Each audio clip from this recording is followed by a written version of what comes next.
Sibuya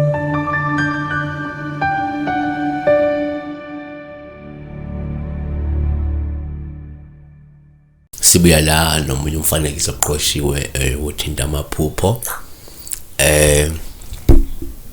Mina igama uPastor Weningi. I-channel iNewflick. Kakhulu sikuthokozele nje ukubona abantu bebukela imfanekiso suke siletha. Siyacela ukuthi kubona bonke abantu abasubscribeile bekwenze kube ngumkhuba ovamile ukuwabukela ama video. Ngoba it seems as if they just subscribe and leave, of which is something that we don't promote or encourage. Ukuthi abantu be subscribe and leave. We don't want to have a number of people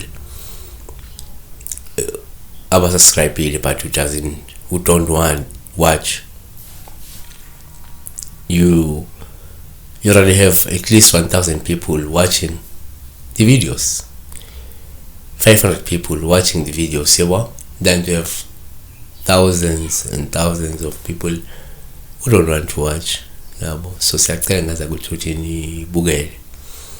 Sibheka la iphupho lika Nonhlanhla Dlamini 1885 Nonhlanhla Dlamini 1885 shuthu 1885 ukwenza i-email. Uthi ke ngiphupheke ngibona ke la ojele bese emsebenzini bexoxa bethamela ilanga feedback kumnandi la.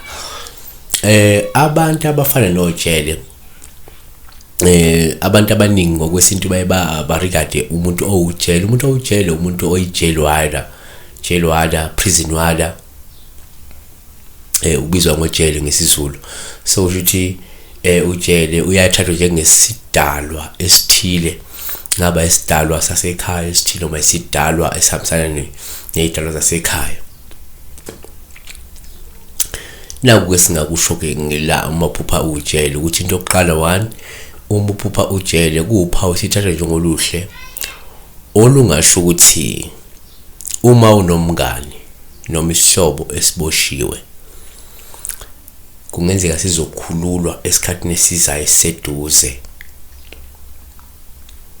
2 umuphupha futhi ujele uphawu oluhle olungabe lushulindela ukukhululwa noma ukukhululeka einkingeni ezikukhungethe maduze. Uma ungabona mhlawumbe ojele kungenzeka ukuthi kukhuluma nje ngawe ukuthi kulezi inkinga lolu xhaxha lwezi inkinga ezikubambile ezikubophile empilweni ungahle uthola ukukhululeka baduzane. Yabona.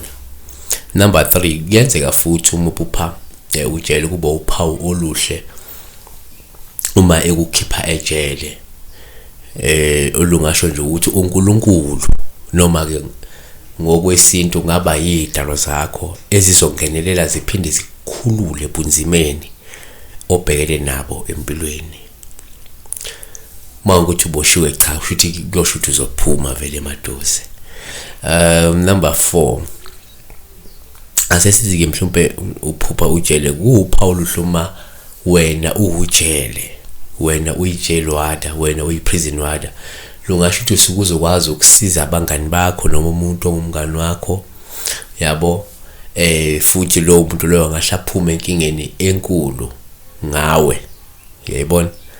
Shuthi usukuzokwazi ukusiza umuntu uphinde umkhiphe enkingeni lo muntu uma uthi ujele. Ngenzeka kunabantu abaseduze nawe ongenzeka uzobasiza ubakhiphe einkingeni ezibakhungethe enkingeni ababhekene nazo.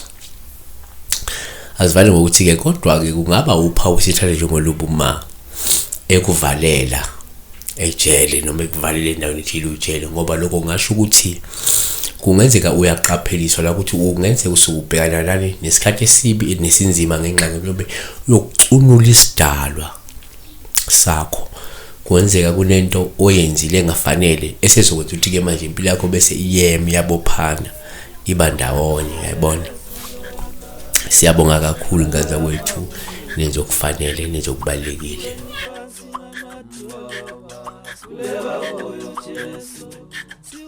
siweni phansi namatulu sikuleka uyu baba siweni phansi namatulu sikuleka uyu Jesu siweni phansi namatulu